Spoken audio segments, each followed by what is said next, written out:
Dude, this fridge is too ridiculous. Oh. I'm straight uploading this to YouTube.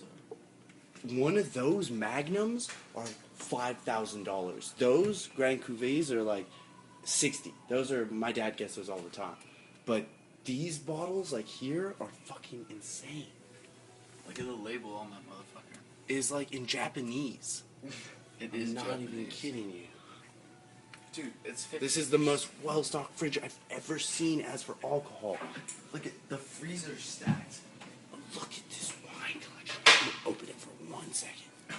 Oh my god. Can't even see the labels, bro. Did you drink a beer? I didn't drink a beer, Bridget. Oh my god. Dom Perignon. Oh my god. Look my shit up. I'm jizzing. One cheese.